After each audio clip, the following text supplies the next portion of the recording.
저희 주사위 채널에서는 다이버전스 지표를 토대로 주식시장에 도움이 되는 여러가지 방법론과 정보를 드리고 있습니다. 구독과 좋아요, 알림 설정까지.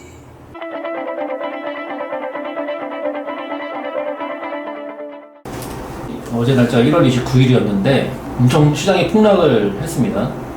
이제 월요일 장을 보면서 더 떨어질지, 뭐 반등할지, 뭐 이런 부분을 사실 예측하기 좀 어렵거든요, 저로서는. 아마 많은 개미 투자자들도 마찬가지일 거라고 보는데, 이 시장 폭락한 부분에 대해서 어떻게 생각하고 계신지. 먼저 이게 지금 폭락이라고 얘기하는 게 사실은 조금 잘못되지 않았나 이렇게 생각하는데, 그게 하락장의 시작? 절대 아니다. 장담하건대 아니다. 실질적으로 폭등을 했으니까 지금 나타나는 현상이고, 오름폭을 보면 지금 현재 상황에서 훨씬 더 급하게 떨어지는 그런 현상이 나타날 수도 있기 때문에 지금을 폭락이라고 얘기하면 안 된다. 그게 이제 첫 번째고, 그렇다고 무서워해야 되느냐? 나는 이게 무서워할 필요가 없다는 거지. 겁내지 말자.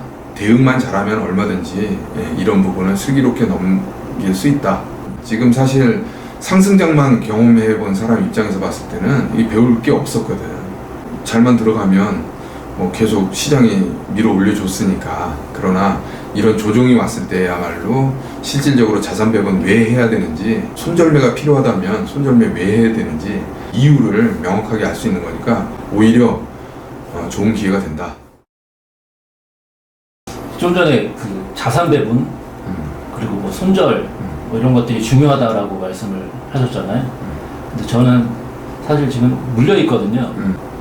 이 상태에서 손절을 하고 싶진 않고, 저는 제가 벌었던 그대로 눈으로 보고 마이너스가 되는 장면을 목격하면 손절이 정말 잘 안 되더라고요. 그래서 기다릴 거다. 많이 더 떨어지면 물타기를 할 거다라고 생각하고 있습니다.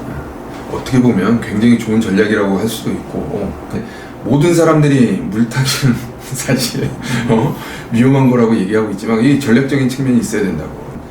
지금 하고 있는 행위에 대해서 자신감이 있냐 없냐가 굉장히 중요한 거란 말이야. 이게 시나리오로 써야 되고, 물타기 할 거면 떨어지는 걸 겁낼 필요가 전혀 없지. 왜냐면 물타기를 할 거라고 마음 먹었으니까 10% 떨어지면 더 좋은 거 아닌가? 더 싸게 살 수 있는 건데, 여기서 이제 핵심 포인트는 이거를 스스로 가정하고 있느냐, 그리고 전략적인 어떤 그 예측 가능 범위에 지금 있는 거냐, 이런 게 이제 중요한 건데, 만약에 무조건 오를 것이라고 생각하고 샀다고 한다면 물타기는 잘못하면 굉장히 위험한 방법론이 되겠지. 제일 중요한 거는 대응 방법 안에 하락이 있었느냐, 예측하고 있었느냐, 이게 이제 핵심 질문이 되는 거지.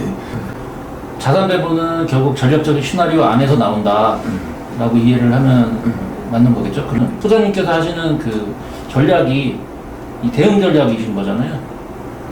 어떤 건지 좀 궁금하거든요. 투자 전략적인 측면에서 보면 우리가 네 가지 측면에서 접근할 수가 있는데,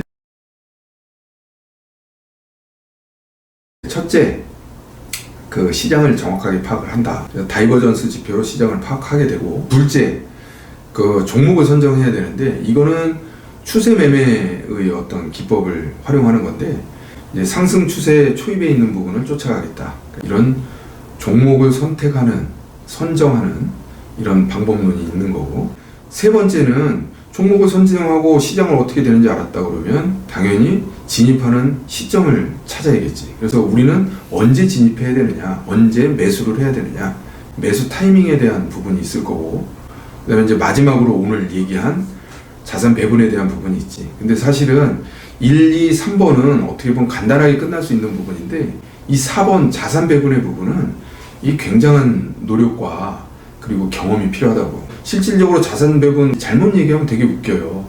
주가가 상승하고 있는 상황에서 예를 들어서 나눠서 들어가자? 아니, 지금 주가가 상승했는데 올인을 해야지. 상승 국면에서는 자산 배분 얘기를 하면 앞뒤가 맞지가 않다고. 보시는 분들도 이게 납득을 못해. 왜? 수익률을 오히려 줄이는 부분이니까. 지난 금요일에 하락폭이 컸는데, 이런 때 결국은 본인들 스스로 느끼지. 올인이 들어가 있으면 내 자산의 전체의 하락률만큼 7%가 하락했다 그러면 전체 자산 7%가 하락하는 거잖아.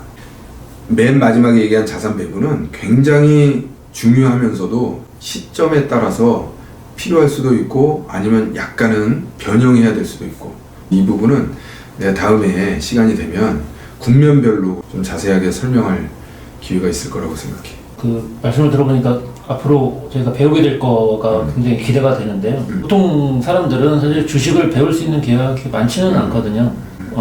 앞으로 이제 저희 주사위 채널에서 다이버전스 연구소에서 만든 지표를 토대로 배우게 될 내용을 정리해보면, 첫 번째가 시장에 대한 판단을 읽을 수 있고, 두 번째는 종목을 선정할 수 있는 거고, 세 번째는 진입 타이밍을 알 수가 있고, 마지막으로 가장 중요한 자산 배분을 할 수 있다는 그런 부분이잖아요.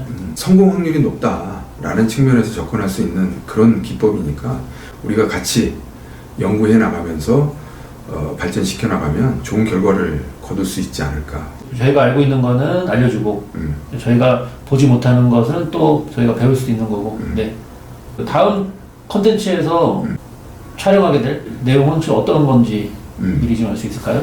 다음에는 다이버전스 지표에 대해서 한번 설명을 드리고 어떻게 활용하는지에 대한 얘기를 할 건데, 다이버전스 지표를 아주 짧게만 설명을 하면 시장을 예측하는 기법인데, 그 기법이 여러 가지 수치가 있기 때문에 단순히 기법이라고 얘기할 수는 없고, 시장에 대한 어떤 그런 지표, 어떤 계량화되어 있는 지표, 이런 정도로 이해하면 될 수 있을 것 같고, 그 부분에 대해서 설명을 하면 시장을 예측하는데 상당히 도움이 되지 않을까. 네, 그럼 다음 컨텐츠에서는 저희가 다이버전스에 대해서 좀 더 많은 걸 이해할 수 있는 시간이 되겠네요. 그렇지.